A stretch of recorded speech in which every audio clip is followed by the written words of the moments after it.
Tujuan saya buat video ini cuma untuk mendengar pendapat orang Indonesia yang datang berobat ke Malaysia. Jadi moga dengan video yang saya react ini bisa jadi referensi buat kawan-kawan semua yang ada di Indonesia untuk berani mencoba perobatan ataupun hospital yang ada di Malaysia lah guys. Kita bersinar, BDT buka mata dunia, Sabah dan Indo satu frekuensi sama irama silaturahmi lewat video kita terus maju.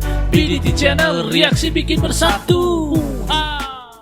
Assalamualaikum kumaha damang guys, sampurasun sarang wilujeng sumping ke channel abdi saya BDT dari Borneo Sabah akan menemani kawan-kawan semua dalam episode reactions kali ini.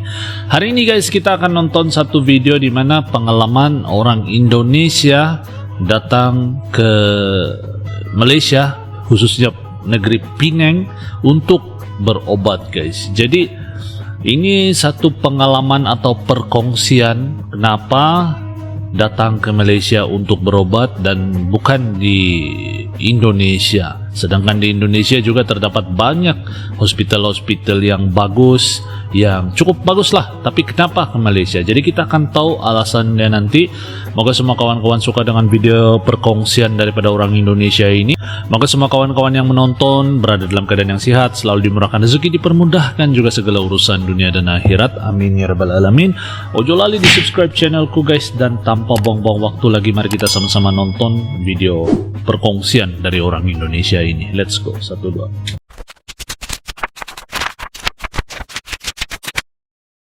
Ngapain sih sakit mah aja sampai berobat jauh-jauh ke Penang? Kan di Indonesia juga banyak dokter bagus. Banyak banget aku lihat di kolom komentar yang tulis kayak gitu. Nah di video kali ini aku bakal jelasin ya kenapa sih aku sampai harus ke Penang. Jadi sebelum ke Penang aku tuh udah cek ke beberapa dokter di beberapa rumah sakit di Jakarta. Di bulan 7 kemarin aku udah sempat endoskopi dan juga cek bakteri yang ada di dalam lambung aku. Nah dokter yang pertama itu mendiagnosa ada luka di bagian lambung aku di bagian atas yang biasanya katanya tuh disebabkan oleh asap rokok. Padahal aku dan suami dan orang-orang di sekitar aku itu nggak ada yang rokok. Terus aku cari second opinion ke dokter yang berbeda di rumah sakit yang berbeda. Nah di dokter yang kedua diagnosanya itu aku dicurigai ada gejala autoimun. Jadi si dokter yang kedua ini menyarankan aku untuk melakukan 5 tahap pengecekan. Ada teman aku yang sudah melakukan 5 tahap pengecekan ini dan biayanya itu sekitar 95 juta untuk 4 hari dirawat. Akhirnya aku cari lagi opini lain ke dokter yang berbeda di rumah sakit yang berbeda. Di dokter yang ketiga ini aku didiagnosa karena adanya virus. Jujur karena diagnosanya beda-beda, akhirnya aku mutusin udah langsung ke Penang aja. Begitu sampai di Penang, begitu dokter lihat hasil endoskopi aku yang sebelumnya, beliau cuma bilang kalau aku kena radang lambung, penyebabnya karena stres, salah makan, dan kurang tidur aja. Alhasil aku dikasih obat selama 2 minggu, dan kalau misalnya nggak ada keluhan ya nggak perlu balik lagi. Ada juga nggak yang punya pengalaman yang sama? Coba tulis di kolom komen ya. Nah kemarin kata dokter. Oke guys, jadi mungkin sebab perbedaan pendapat daripada para dokter itu yang bikin orang Indonesia ini rasa macam tidak puas hati lah kan, tidak puas hati dengan keputusan atau result daripada dokter, dan opini dokter tersebut berbeda-beda. Jadi saya rasa dia pun rasa macam tidak puas hati lah kan sebab dengan keputusan yang begitu. Jadi dia cari alternatif lain untuk datang ke Malaysia, dan akhirnya dikasih obat, cuma obat gastrik gitu untuk anulah dia punya masalah. Jadi inilah yang sering terjadi sebenarnya, bukan di Indonesia saja, di Malaysia pun banyak tempat-tempat yang begitu juga. Macam di Sabah nih banyak dokter-dokter yang kadang-kadang hospital lah khususnya yang begitu, yang banyak perbedaan pendapat. Akhirnya kita datang ke hospital yang lebih dikenali ataupun hospital besar lah kita panggil kalau di sini nih. Jadi itulah. Jadi saya rasa untuk kesehatan, untuk kesembuhan kita mencari alternatif yang lebih bagus itu satu option yang bagus guys, ataupun satu pilihan yang bagus lah. Jadi untuk kesehatan kita kan jangka masa panjang. Jadi ini alasan dia yang pertama guys. Jadi masuk akal kalau bagi saya. Jadi buat kalian bagaimana? Apakah kalian juga berpikiran seperti saya ataupun kalian ada pendapat sendiri? Nanti komen di ruang komentar di bawah. Biaya operasi kataraknya berapa? Yang murah 3.000. Coba lihat nih kemarin dokternya kasih tuh ada beberapa harga tergantung lensa yang kalian pakai. 3.000. Kalau misalnya yang paling murah 3.900 ringgit, ini dikaliin aja 3.300 ya guys. Yang sedang 5.300, kalau yang progresif itu yang 7.500. Bagus yang progresif, jadi bisa dua arah, lihat jauh, lihat deket. Di Indo nggak ada. Lihat, Mama waktu di Indo di Jakarta kemarin habis berapa ya operasi mata? 58. Wow, 58 juta. 58 Di Indo juta. waktu nyokap gue operasi itu 58 juta. Ternyata pas dicek di sini itu dapat lensanya yang harganya 3.900 ringgit. Tapi yang 58 juta itu udah termasuk sama biaya kamar karena waktu itu nyokap gue nginep, terus juga biaya obat dan lain-lain, cek darah segala macam deh. Untungnya di cover sama asuransi. Tapi kalau misalnya kalian yang nggak punya asuransi, mendingan menurut gue sih kayak lebih murah kesini sih. Lebih enak waktu operasi di sini apa operasi di Jakarta? Enakan di sini dikasih obat penenang, jadi nggak deg-degan. Habis operasi enak tidur sampai pagi. Ngapain? Oke guys, jadi itu salah satu opsi lagi kalau untuk yang ada insurance. Kalau yang ada insurance mungkin di Indonesia juga tidak kurang dokter yang hebat-hebat kan. Jadi mungkin dengan pelayanan yang seperti itu dikasih kamar sendiri lagi. Jadi saya rasa berbaloi juga. Tapi kalau buat yang tiada insuransi, jadi mungkin lebih murah kalau didatang terus ke Malaysia. Sebab kita dengar tadi dia punya kos yang kalau di Indonesia di Jakarta 58 juta guys. Bukan amount yang sedikit tuh, 58 juta. Jadi kalau di Malaysia cuma 3.000 ringgit. 3.000 ringgit guys. Jadi gimana? Apa pendapat kalian? Baik datang di Malaysia atau di Indonesia. Tapi ini sekali lagi terpulang kepada opsi yang kalian pilih juga guys. Mungkin ini opsi yang terbaik yang mereka dapat pikir ataupun dapat konklusi lah untuk datang direct ke Malaysia. Sebab sudah pernah coba di Indonesia tapi masih juga mungkin berulang, jadi alang-alang datang ke Malaysia. Itu opsi yang bagus juga kalau menurut saya. Operasi katarak aja sampai ke Penang padahal pakai BPJS aja gratis. Di video kali ini aku bakal jelasin kenapa dan aku cuma share berdasarkan dengan pengalaman aku ya. Sebelumnya aku jelasin dulu ya keadaan kondisi mamaku. Jadi sebenarnya mamaku itu udah pernah operasi katarak yang mata sebelah kiri itu di Jakarta. Saat itu memang aku carikan rumah sakit yang terbaik dan dokter juga yang terbaik. Tapi setelah operasi mata mamaku merah dan bengkak selama 1 bulan dan sampai saat ini mama juga bilang matanya itu masih nggak enak alias rabun. Aku udah pernah coba bawa mama pakai BPJS untuk cek ke dokter yang lain, tapi kata dokternya mata mama itu operasinya bagus. Dan waktu beliau tanya siapa yang operasiin mamaku, waktu aku kasih tahu nama dokter yang operasi mama sebelumnya, beliau malah bilang itu mah dosen saya. Dokternya cuma bilang mata mamaku kering jadi perlu sering-sering ditetes pakai pelembab mata. Setahun setelah operasi mata mamaku masih aja nggak enak. Makanya aku bela-belain untuk bawa mama coba langsung berobat ke Penang. Begitu sampai di Penang, dokter Penang langsung bilang ternyata lensa yang dipakai sama mamaku itu kotor dan harus dibersihkan dengan laser. Saat itu juga beliau langsung menyarankan untuk operasi katarak yang satunya lagi supaya matanya juga lebih jelas. Nah ini keadaan mamaku H+1 setelah selesai operasi katarak di Penang. Kalian bisa lihat deh, sama sekali dia tuh bilang katanya sama sekali nggak ada berasa apa-apa. Bisa jalan-jalan, bisa wisata kuliner. Cuma memang harus pakai kacamata hitam biar nggak silo ya. Nggak ada rasa apa-apa. Nggak ada rasa apa-apa.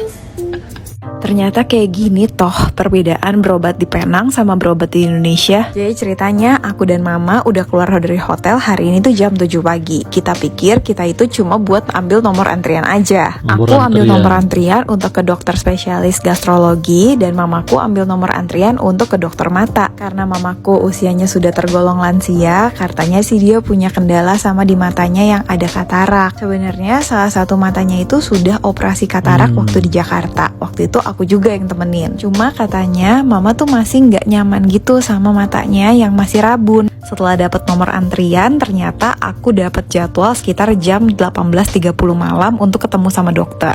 Dan ternyata kalau untuk dokter mama itu udah mulai dari jam 8 pagi. Jujur waktu nunggu antrian dokter mama itu cukup lama. Aku antri mulai dari sekitar jam setengah 8 dan baru dicek itu sekitar jam setengah 12 siang. Tapi begitu sudah ketemu sama dokter langsung menyarankan untuk melakukan tindakan 2 sekaligus ke mata kiri dan mata kanan. Mata yang sudah Karena di balance. operasi sebelumnya di Jakarta bisa dilakukan pembersihan dengan laser, dan mata yang satunya lagi langsung dilakukan operasi katarak. Jujur aku sebagai orang yang baru pertama kali berobat ke Penang itu merasa kaget. Dalam satu hari yang sama dokter bisa melakukan beberapa tindakan yang sebelumnya mungkin belum pernah aku rasain ketika aku berobat di Jakarta. Ini kok kesannya kayak lebih satset gitu ya.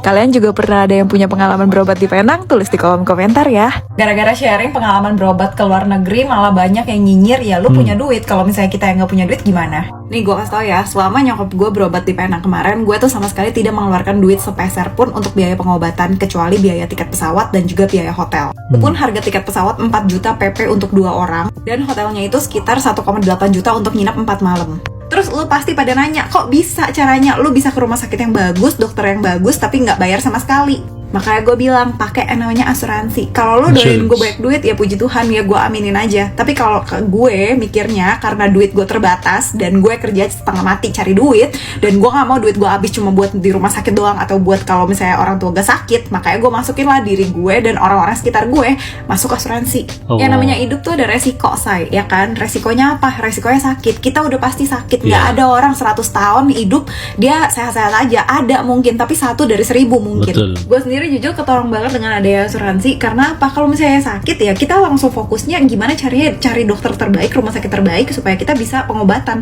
Udah nggak usah mikirin pusing lagi tentang duit.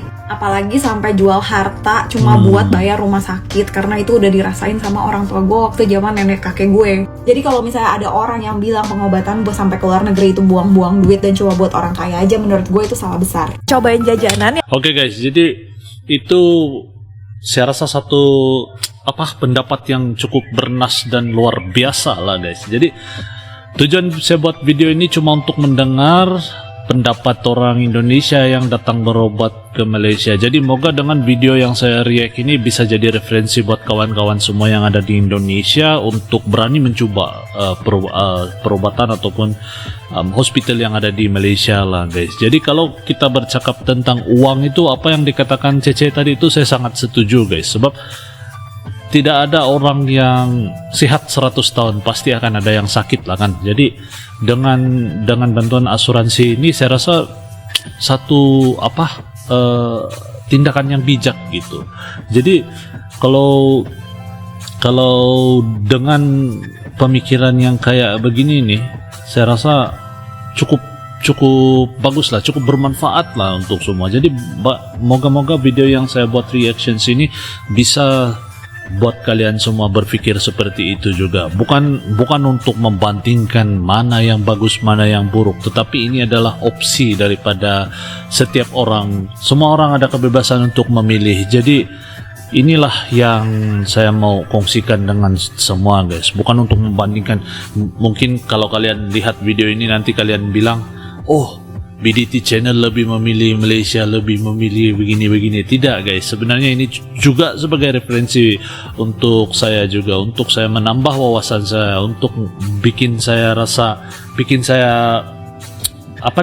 ambil pengalaman orang itu menjadi satu wawasan untuk saya, untuk menjadi panduan gitu. Jadi moga kalian juga bisa berpikir seperti itu guys. Sekali lagi video ini bukan untuk membanding-bandingkan guys, tidak, jauh sekali guys. Ini cuma sebagai untuk saya kongsikan kepada kawan-kawan semua. Moga-moga kalau ada kawan-kawan yang juga dalam kondisi yang lagi sakit ataupun mau coba cari perobatan gitu kan, apa salahnya untuk coba di tempat di luar daripada tempat kalian guys. Itu yang saya mau sampaikan.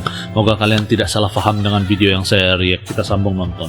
Yang katanya terkenal banget di Penang. Nyata selain untuk berobat, banyak juga nih dari kalian yang rekomendasiin ke aku untuk cari cobain makanan, wisata kuliner. Hari ini aku sama mama cobain cendol yang katanya tuh terkenal banget di Penang. Nah ini untuk penampakannya, jadi cendolnya tuh dikasih es serut dan juga dikasih kacang merah. Emang pas banget sih dimakan, apalagi kalau lagi siang panas-panas gitu, seger banget. Menurutku sih agak beda sama es cendol Bandung yang biasanya tuh gendut-gendut. Kalau di sini cendolnya kurus-kurus gitu, dan kacang merahnya juga empuk banget. Kalau makan di sini siap-siap makannya sembari berdiri ya guys, karena mereka juga nggak ada tempat untuk duduknya. Harga satu mangkoknya 5,5 ringgit. Tuh lihat sih mama tuh sampai kesenangan banget, sampai titik penghabisan dihabisin tuh cendol. Buat kesini juga gampang banget kok. Aku naik Grab dan bisa langsung datang ke titiknya. Ini nih namanya Penang Road Famous Teochew Cendol.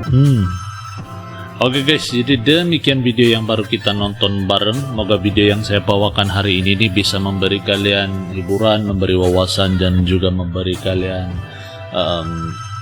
satu pandangan, sisi pandangan yang lain lah, berbeza daripada pandangan yang selalu. Jadi semoga kalian terhibur. Jangan lupa sharekan video ini kepada kawan-kawan semua, kepada teman-teman rapat. Share lah video ini, semoga dapat jadi viral dan dapat memberikan satu sudut pandangan yang berbeza daripada yang selalu guys. Jadi sekali lagi saya tegaskan, ini bukan video perbandingan, tetapi melainkan mendengar pengalaman orang Indonesia sendiri datang ke Malaysia untuk berobat, dan itu adalah salah satu opsi yang kita ada. Kita bebas memilih kan.